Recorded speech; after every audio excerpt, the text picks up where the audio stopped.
Today we'll talk about the biggest lie that KH1 told us ever. So, do you remember how all throughout KH1, Reach Into Memories, and maybe a little bit throughout KH2, although less so in KH2 than the first couple of games, Sora was always thought or referred to in KH1 as the Chosen One, the one who has this mythical weapon called the Keyblade that he specifically was chosen by, and then he has to save everyone else with its help. However, later on we find out that not only was Sora never meant to wield the Keyblade, but rather it was his best friend Riku. Last minute though, the Keyblade ended up choosing Sora because Riku, being a dumbass, took the wrong path. But as time went on, this perspective of Sora being the chosen one changed heavily. One of the first instances that I can think of off the top of my head is when Xigbar towards the end of KH2 says to Sora, "You're not half the hero the others were." And then also towards the end of KH2 we finally find out that Kairi can actually wield the Keyblade, so can Riku when we see him with his Way to the Dawn Keyblade. And then of course we get into KHBBS and Days and also Dream Drop Distance, all of which introduce us to more and more Keyblade wielders. We learn that Xehanort can wield a Keyblade. Another interesting thing that if you go back as early as the start of KH2,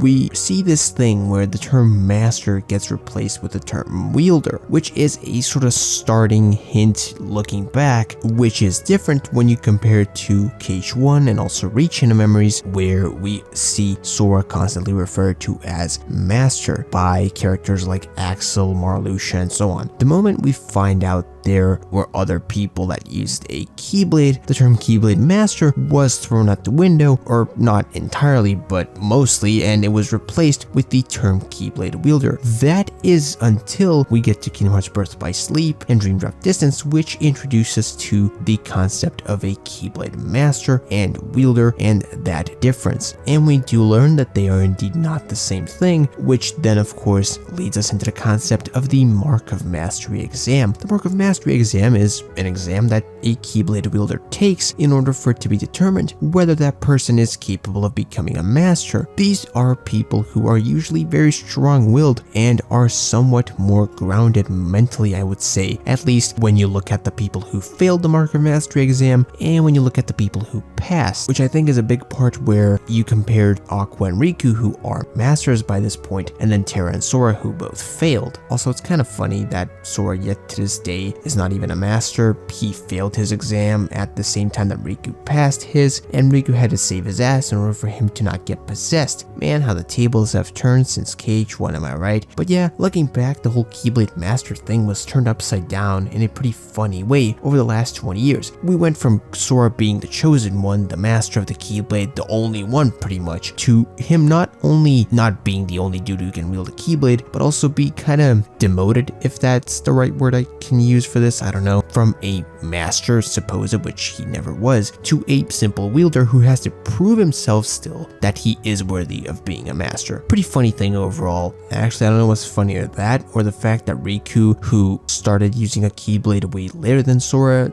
eventually turned out more capable with it compared to Sora, who has probably like a good year more of experience with it than Riku. The whole thing is a shit show. The whole thing is kind of funny in my mind, and I find it really interesting how the things with masters and wielders changed as the story progressed. Pretty random topic today, but a topic that I enjoyed talking about more so than not. And with that said, I want to thank you for watching this video. Leave your thoughts and opinions on this topic in the comments down below. Until next video or stream, bye bye.